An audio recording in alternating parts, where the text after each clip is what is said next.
fighting for votes for women to build a stronger democracy. Last time, we learned how many people worked to strengthen American democracy by working for votes for women. We searched for Native Americans and found Marie Bottineau Baldwin. I was doing some research and found that Frederick Douglass worked for women's right to vote. So what other African Americans can we find? Before we look at the National Votes for Women trail, let's do a quick internet search to see what comes up. I did a search and I found another video by the Smithsonian. The Women's Era Club was the first African American women's club in Boston, circa 1894. Club motto: help make the world better. At the time, African American women were often excluded from white clubs advocating for women's rights. But in the 1890s, African American women across the U.S. began organizing clubs of their own. The Women's Era Club's founder, Josephine St. Pierre Ruffin, sought to unite these groups and create one broad band of sisterhood. In 1895, she succeeded. 73 African American women from clubs in 25 states and D.C. converged in Boston. It was called the first movement of the kind ever attempted.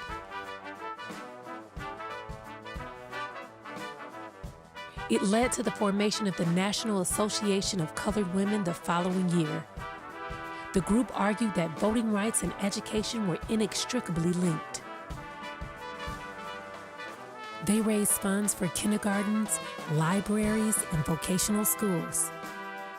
And after the ratification of the 19th Amendment, they taught voter empowerment and civic responsibility. Help make the world better.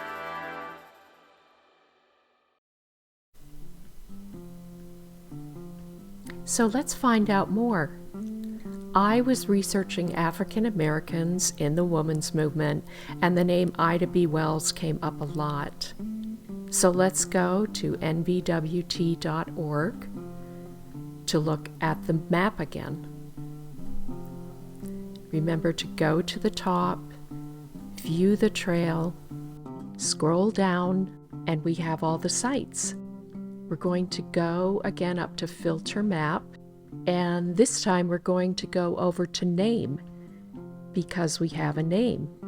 And the drop-down list, we deselect everything, and then we're going to zip down to the eyes, and here we have Ida B. Wells. And now we see these sites on the map. And again, I press down my space bar and move around the map with my cursor. And let's see what's in Chicago. It says Ida B. Wells Barnett. This is her home, and she was a journalist and reformer. She was a founder of the Alpha Suffrage Club, that was a club for African American women who supported the women's suffrage movement. So let's say you want to save this information.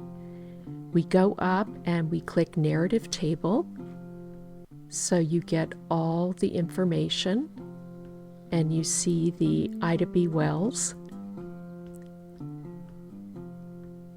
And I'll click down in the bottom on the download icon, and I'm going to select PDF,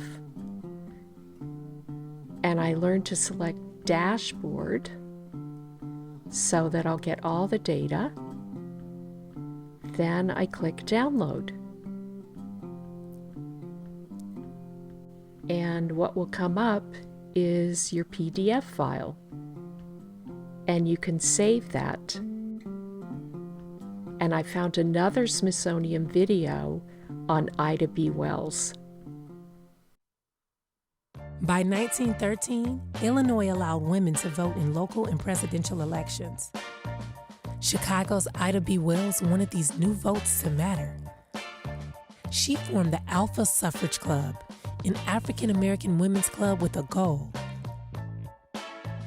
elect an African American leader to represent Chicago's Second Ward and improve lives in the district. The club women canvassed block by block to register new women voters. Wells wrote, "Men jeered at them and told them they ought to be at home taking care of babies. Others insisted that the women were trying to take the place of men and wear trousers. Despite harassment, the women produced results." They added 7,290 new women voters in a ward with 16,327 registered men. Enough votes to make a difference. In 1915, Oscar DePriest was elected in the Second Ward as Chicago's first black councilman, defeating 3 white opponents. Women voters, many registered by the Alpha Suffrage Club, accounted for over a third of his electoral victory. Who else worked on suffrage? We'll go to the National Votes for Women Trail and find out.